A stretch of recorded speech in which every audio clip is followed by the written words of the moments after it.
जय जैन पंडित जी। मैं ये पूछना चाहती हूँ कि जैसे एक बार सम्यक दर्शन हो जाता है और वो छूट जाए, तो उसके बाद जैसे मिनिमम तो आपने भी बताया 2-3 भाव में हो जाता है और मैक्सिमम 66,000 सागर भी हो जाते हैं। जैसे तो मैं हम लोगों के लिए पूछना चाहती हूँ कि क्या कभी ऐसा हो कि हम शादी मतलब मिथ्यादर्शी हो सकता है, कभी हमें हुआ हो और छूट गया हो, और ये स्त्री पर्याय उसके बाद भी क्या ऐसे हो सकता है? देखो, इसके सिद्धांत हैं। एक बार सम्यक दर्शन होने के बाद अधिक से अधिक अर्धपुद्गल परावर्तन तक का संसार भ्रमण हो सकता है, कोई अगर बहुत शिथिल श्रद्धानी हो और अपने स्वरूप का संवेदन नहीं करे। दूसरा, आप शादी मिथ्या दृष्टि हो सकते हो, बिल्कुल हो सकते हैं। आपका अर्धपुद्गल परावर्तन काल जब लंबा और मिथ्यात्व में आकर हो सकता है, तो इस पंचम काल में पैदा होना, स्त्री पर्याय में रहना, ये सब बिल्कुल संभव है। और पुनः यहाँ पे सम्यक दर्शन ग्रहण कर लें, ऐसा पुनः बन सकता है, कोई बाधा नहीं है। क्योंकि करणानी योग के शब्द में यूज करूँ तो पल्य के असंख्यात वे भाग बार बार हो करके सम्यक दर्शन नष्ट हो सकता है, पुनः पुनः हो सकता है।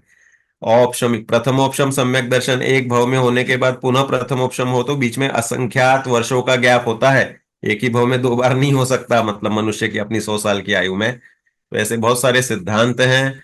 तो इस रूप में देखा जाए तो हमें तो नियम से अपने ज्ञानानंद स्वभावी आत्मा का निर्णय करने में और उसका रस पीने में, उसमें गहराई में एकाग्रता करने में और उसकी महिमा करने में, अपनापन करने में पुरुषार्थ लगाना चाहिए। सम्यक दर्शन अशक्य भी नहीं है। वो अनादि से नहीं किया, इस रूप से उसे कठिन कहा जाता है। और बाकी जब जागे तब सवेरा है। अगर अपने में अपनापन करते हैं तो अपने आप बाहर के रस फीके पड़ते हैं। खुद में आनंद आह्लाद रहते हुए हम अपना जीवन आराम से जी सकते हैं। इस तरह ये सम्यक दर्शन हमारे लिए परम उपादेय है।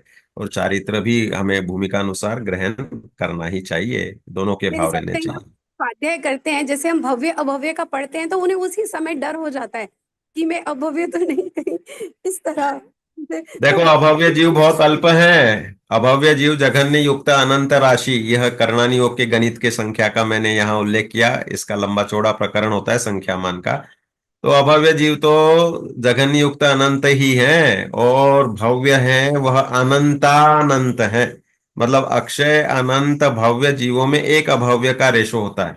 तो इसके लिए आगम में पहचान दी है आपको भव्य और अभव्य की, कि जिन्हें जिनवाणी सुनने के बाद में रुचि उत्साह अच्छा लगता है वो भव्य है, और अल्पकाल में मोक्ष जाएंगे रुचि बनाए रखेंगे तो जिनवाणी तो हमने अनंतों बार सुनी, लेकिन उसे हमने इम्प्लीमेंट नहीं किया, रुचि छोड़ दी, नीचे गिर गए। तो अब फिर से चढ़ना चाहिए ना। तो इस तरह से यह लक्षण दिया है, और भी लक्षण दिए हैं कि सिद्ध भगवान है वे सुख सहित हैं, ऐसा जो श्रद्धा करता है। मुक्त जीव सुख होते हैं और वे सुखमय होते हैं, ऐसी जो श्रद्धा करता है वो भव्य है।